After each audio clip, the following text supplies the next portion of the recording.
আমার বাচ্চার বয়স ৩ বছর চলে। গত মাসে একটা সফট তুলার স্পাইডারম্যান কিনে দিছিলাম। ওইটা নিয়ে আমার শাশুড়ি আর ননদ কত যে কাহিনী করছে। আমার ছেলে নানার টাকা দিয়ে কেনা পুতুল নিয়ে তারা কত কাহিনী করলো। এটা এমন না যে খেলনা একবারই দেই নাই, বাট ওইটা চোখে পড়ছে তাদের। একটু দামি ননদের ছেলেরও ভালো লাগছে, তখন তাদের কথা হইলো ২টা কেন আনলাম না।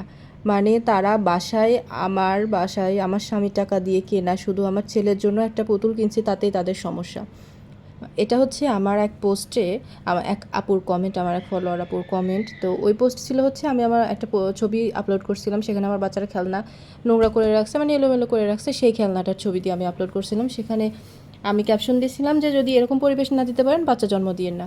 তো ওখানে এক আপু এরকম কমেন্ট করছে। আসলে এই কমেন্টের কোনো রিপ্লাই কী দিব আমার জানা নাই। জয়েন্ট ফ্যামিলিতে থাকার সবথেকে বড় প্রবলেম হচ্ছে এটা, নিজের মন মতো কোনো কিছু করা যায় না। সংসার করি, টাকা খরচ করি, সব কিছু করি, কিন্তু নিজের মন মতো করা যায় না। যে আমার বাচ্চাকে আমি একটা খেলনা কিনে দিব, সেটা নিয়ে যদি মন কালাকালি হয়, মুখ কালাকালি হয়, তাহলে তো ভাই মানে এটা সংসারের কোনো পর্যায়ে পড়ে না।